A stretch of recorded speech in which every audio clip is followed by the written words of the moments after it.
শাহিন ভাই নম্র ভদ্র, তিনি কোনোদিনও কোনো মানুষের উপকার করতে না পারলো, কখনো তার দ্বারা ক্ষতিগ্রস্ত কেউ হবে না। আমরা যারা জনপ্রতিনিধি রয়েছি, আমরাই যদি ওই মাদকাসক্ত, এই সমাজ কি কোনোদিনও মাদক মুক্ত করা সম্ভব? একজন মানুষ কি কাজ করে তার কিন্তু শারীরিক সাদৃশ্যে কিন্তু সেটা প্রমাণিত হয়ে যায়। প্যানেল চেয়ারম্যান ছিলাম, উপজেলা চেয়ারম্যান যদি এক সপ্তাহের জন্য ঢাকা যায়, সেই এক সপ্তাহ আমার ভারপ্রাপ্ত চেয়ারম্যান হিসেবে দায়িত্ব পালন করার কথা ছিল। ওই যে সরকারি গাড়িটি রয়েছে, সেই গাড়িটি ব্যবহার করে আমার দিয়ে একটি জানাজায় যাওয়ার কথা ছিল, কিন্তু গত 5 বছরে আমি 1 মিনিটের জন্য ওই গাড়িটি ব্যবহার করতে পারিনি। আপনারা কি আমাকে ভোট দিয়ে ভাইস চেয়ারম্যান নির্বাচিত করেছিলেন না? প্রতিনিধি তার যে সহকর্মী রয়েছে তাদের মর্যাদা যদি রক্ষা করতে না পারে, তাহলে কিভাবে তিনি এই বরগুনা লক্ষ লক্ষ মানুষের দায়িত্ব গ্রহণ করবেন? গত 5 বছরে আমরা যে 2 জন সহকর্মী ছিলাম, আমাদের মর্যাদা লুণ্ঠন করে তিনি এককভাবে এই উপজেলার একজন নেতা হাজার চেষ্টা করেছেন। সেই রক্তক্ষরণ আমাদের হৃদয়ে যত প্রিয় অভিভাবক এবং 6 নং গুলচর ইউনিয়নের আমার পরম শ্রদ্ধেয় মুরব্বীদের সাথে আলোচনা করে, পরামর্শ করে, তাদের দিক নির্দেশনায় আমি আমার এনামুল হক শাহিন ভাইয়ের এই ঘোড়াপুতিকে বিজয় নিশ্চিত করার জন্য আজকে এই যুদ্ধটি আমাদেরকে অবশ্যই জয়ী হতে হবে।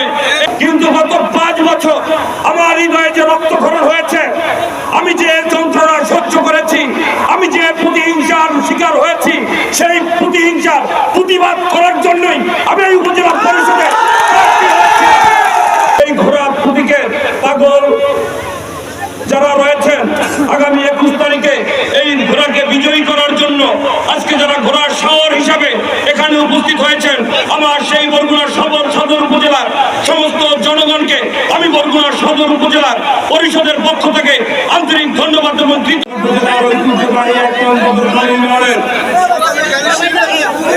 এই ফুলপুরি মাধ্যমিক বিদ্যালয়ের পবিত্র মাটিতে ঘোড়া মার্কায় নির্বাচিত পথসভার সম্মানিত সভাপতি,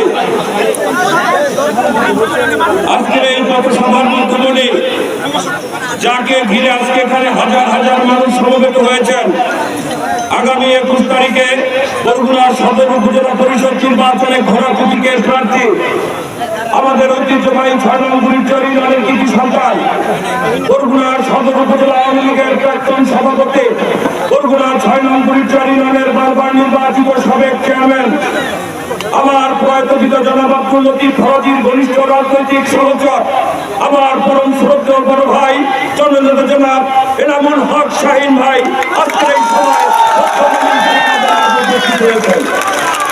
প্রিয় বন্ধুগণ, আজকের এই ঘোড়াপুতিকের সভায় ইতিপূর্বে অনেক বক্তারা বক্তব্য প্রদান করেছেন, সময় সংক্ষিপ্ত, যার কারণে আমি সকলের নাম উপস্থাপন করার সুযোগ পাচ্ছি না।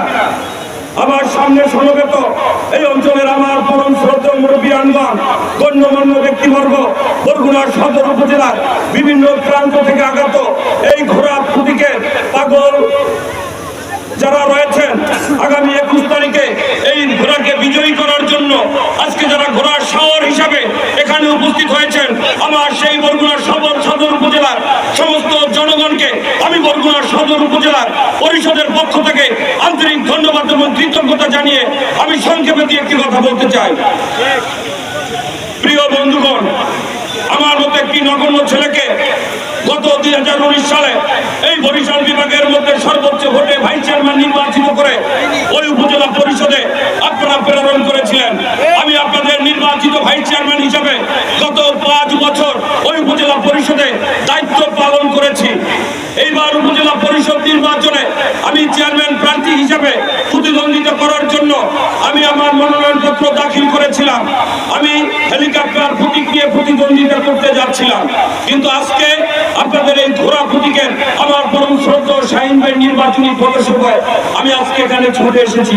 কেন এসেছি? এর পিছনে তো কারণ রয়েছে, সেই কারণগুলি আমি আপনাদের সংক্ষেপে উপস্থাপন করতে চাই।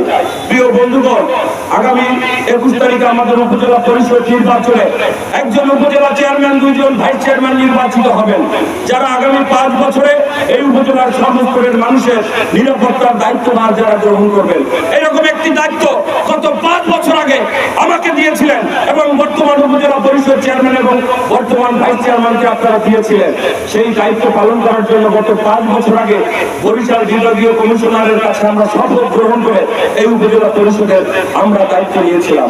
কিন্তু গত 5 বছর আমার হৃদয়ে যে রক্তক্ষরণ হয়েছে, আমি যে যন্ত্রণা সহ্য করেছি, আমি যে প্রতিহিংসার শিকার হয়েছি, সেই প্রতিহিংসার প্রতিবাদ করার জন্যই আমি এই উপজেলা পরিষদে আমি যখন দেখেছি সেই প্রতিবাদ করার জন্য আমার ইউনিয়ন থেকে আমার পরম শ্রদ্ধেয় বড় ভাই জনাব এনামুল হক শাহিন ভাই তিনিও এগিয়ে এসেছেন। তিনিও এই প্রতিবাদের জন্য বরগুনার সাধারণ মানুষকে নিরাপত্তার জন্য তিনিও যখন এখানে দাঁড়িয়েছেন। আমি 6 নং গুলিচর ইউনিয়নে জন্মগ্রহণ করেছি। আমার প্রয়াত পিতা জনাব আব্দুল লতিফ ফরাজী 6 নং গুলিচর ইউনিয়নের পবিত্র মাটিতে চিরনিদ্রায় শায়িত রয়েছেন। আজকে এখানে যিনি প্রার্থী হয়েছেন তার প্রয়াত পিতা তিনি ওই 6 নং গুলিচর ইউনিয়নের পবিত্র মাটিতে চিরনিদ্রায় শায়িত রয়েছেন। আমার প্রয়াত পিতা লতিফ ফরাজী এবং মন্নান মিয়া এরা ঘনিষ্ঠ রাজনৈতিক সহচর ছিলেন। আমার কাছে মনে হয়েছে এই যুদ্ধটি আমাদেরকে অবশ্যই জয়ী হতে হবে। এই যুদ্ধতে আমাদেরকে অবশ্যই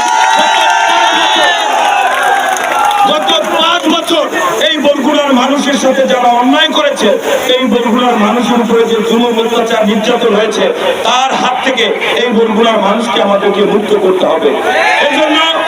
এই জন্য আমাদের একজন অভিভাবক রয়েছেন। গত জাতীয় সংসদ নির্বাচনে এই বরগুনার 14 লক্ষ মানুষের আস্থার বাতিঘর হিসেবে যাকে এই বরগুনার আপামর জনগণ আমাদেরকে নির্বাচিত করে দিয়েছিলেন, সেই আমাদের প্রিয় অভিভাবক এবং 6 নং গুলিচর ইউনিয়নের আমার পরম শ্রদ্ধেয় মুরব্বীদের সাথে আলোচনা করে পরামর্শ করে তাদের দিক নির্দেশনায় আমি আমার এনামুল হক শাহিন ভাইয়ের এই ঘোড়াপুটিকে বিজয় নিশ্চিত করার জন্য আজকে আপনাদের একজন জনপ্রতিনিধির দায়িত্ব রয়েছে এই উপজেলার সমস্ত মানুষের নিরাপত্তা দেওয়া। একজন জনপ্রতিনিধি তার যে সহকর্মী রয়েছে তাদের মর্যাদা যদি রক্ষা করতে না পারে তাহলে কিভাবে তিনি এই বরগুনা লক্ষ লক্ষ মানুষের দায়িত্ব গ্রহণ করবেন? গত 5 বছরে আমরা যে 2 জন সহকর্মী ছিলাম আমাদের মর্যাদা লুণ্ঠন করে তিনি এককভাবে এই উপজেলার একজন নেতা হাজার চেষ্টা করেছেন। সেই রক্তক্ষরণ আমাদের হৃদয়ে গত 5 বছর যাবত হয়েছে। প্রিয় বন্ধুগণ, আমি উপজেলা পরিষদের প্যানেল চেয়ারম্যান ছিলাম। উপজেলা চেয়ারম্যান যদি 1 সপ্তাহের জন্য ঢাকা যায়, সেই 1 সপ্তাহ আমার ভারপ্রাপ্ত চেয়ারম্যান হিসেবে দায়িত্ব পালন করার কথা ছিল। ওই যে সরকারি গাড়িটি রয়েছে সেই গাড়িটি ব্যবহার করে আমার যে একটি জানাজায় যাওয়ার কথা ছিল, কিন্তু গত 5 বছরে আমি 1 মিনিটের জন্য ওই গাড়িটি ব্যবহার করতে পারিনি। আপনারা কি আমাকে ভোট দিয়ে ভাইস চেয়ারম্যান নির্বাচিত করেছিলেন না? ভোট দিয়ে ভাইস চেয়ারম্যান নির্বাচিত হয়েছিলাম না? আমরা সেই জায়গাগুলিতে সব ক্ষেত্রে পরিচিত হয়েছি। এই অঞ্চলের মানুষের জন্য তিনি একটা মুখে কথা বলেন, একটা ঘুরে দেখান। রাত 3টের সময় জানা যায় একজন মানুষের বাড়ি থেকে দরজায় তাকিয়ে ওঠান। একজন জনপ্রতিনিধি কি রাত 3টের সময় একজন জনগণের বাড়ি থেকে ডিস্টার্ব করার কথা রয়েছে? রব্বুল আলামিন আমাদের ঘুমকে কিন্তু একটা ইবাদত হিসাবে গণ্য করেছেন। সারা রাত 3টায় জেগে থাকে, আপনাদেরকে বিবেচনা করতে হবে। সারা রাতে ঘুমায় না, কি কারণে ঘুমায় না এই বিষয়গুলো আপনাদেরকে জানতে হবে। জাতীয় সংসদ নির্বাচনের আগে আমাদের টাউন হল ময়দানে একটা সভা হয়েছিল আমাদের বর্তমান উপজেলা চেয়ারম্যানের। তার ঘনিষ্ঠ একজন লোক সেই সভায় বক্তব্য রেখেছিলেন যে আমাদের উপজেলা চেয়ারম্যানকে ডাক্তার ঘুমাতে বলে, আমরা ঘুমাতে বলি, কিন্তু তিনি ঘুমান না। তিনি কি কারণে ঘুমান না সেটিরও ব্যাখ্যা দিতে হবে। কেন ঘুমাতে তার ঘুম আসে না, এই বিষয়গুলিকে আমাদেরকে বিবেচনা করতে হবে। আমি কি রকম চলি, আমি কি কাজ করি। যে 5 ওয়াক্ত নামাজ পড়ে তার কপালে কিন্তু দাগ পড়ে, যে মনে করেন মাঠে ময়দানে কাজ করে তার শরীরে সেরকম চিত্র ফুটে ওঠে। একজন মানুষ কি কাজ করে তার কিন্তু শারীরিক সাদৃশ্যে কিন্তু সেটা প্রমাণিত হয়ে যায়। বুঝতে হবে কে কি কাজের সাথে যুক্ত রয়েছে। প্রিয় বন্ধুগণ, আমাদের মাননীয় সংসদ সদস্য কয়েকদিন আগে তিনি এই জনগণের কাছে প্রতিশ্রুতি ব্যক্ত করেছেন এই বরগুনাকে মাদক মুক্ত বরগুনা হিসাবে তিনি ঘোষণা করবেন। এই বরগুনাকে তিনি সমস্ত অনাচারের হাত থেকে রক্ষা করবেন। আমরা যারা জনপ্রতিনিধি জনপ্রতিনিধি রয়েছি, আমরাই যদি ওই মাদকাসক্ত এই সমাজকে কোনোদিনও মাদক মুক্ত করা সম্ভব, আপনাদেরকে বিবেচনা করতে হবে।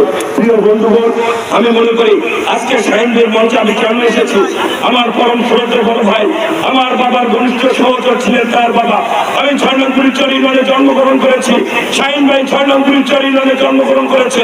যে কয়জন প্রার্থী রয়েছে আমার কাছে মনে হয়েছে এই শাহিন ভাই নম্র ভদ্র, তিনি কোনোদিনও কোনো মানুষের উপকার করতে না পারলো কখনো তার দ্বারা ক্ষতিগ্রস্ত কেউ হবে না। এই মনোবল নিয়ে আমি আমার এই সদর উপজেলার সর্বস্তরের জনগণের কাছে আমি ছুটে এসেছি। আমি আপনাদের সকলের কাছে অত্যন্ত বিনয়ের সাথে আবেদন জানাবো যে এই উপজেলার লক্ষ লক্ষ যুবকদেরকে আমাদেরকে বাঁচাতে হবে, তাদের মাদকের ভয়াবহতার হাত থেকে তাদেরকে সুস্থ জীবনে ফিরিয়ে নিয়ে আসতে হবে।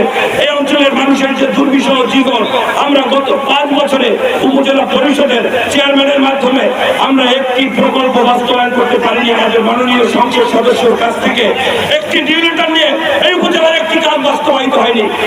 গত জাতীয় সংসদ নির্বাচনে যারা কি কাজ করেছে আপনারা ইতিমধ্যে সকল অবগত হয়েছে। সেই সমস্ত লোকজন আবার যদি উপজেলা নির্বাচনে চেয়ারম্যান হয়, এই অঞ্চলে কোন ডিউরেটর তাদের পর কি কোনো সুযোগ আছে? এই অঞ্চলে কোন মানুষের উন্নয়নের সাথে কি যুক্ত হতে পারবে? সেই বিষয়টি আমার পরম শ্রদ্ধেয় মুরব্বিয়ানগণদের আপনাদেরকে বিবেচনা করতে হবে।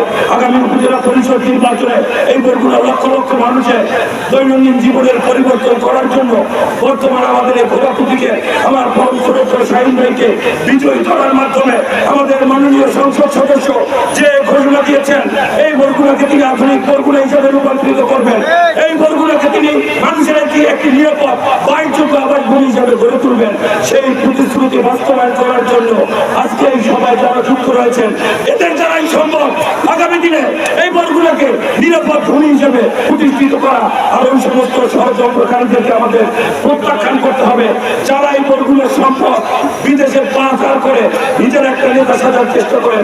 সেই সমস্ত ষড়যন্ত্রকারীদের আগামী 21 তারিখে ব্যালটের মাধ্যমে আমরা প্রতিহত করব।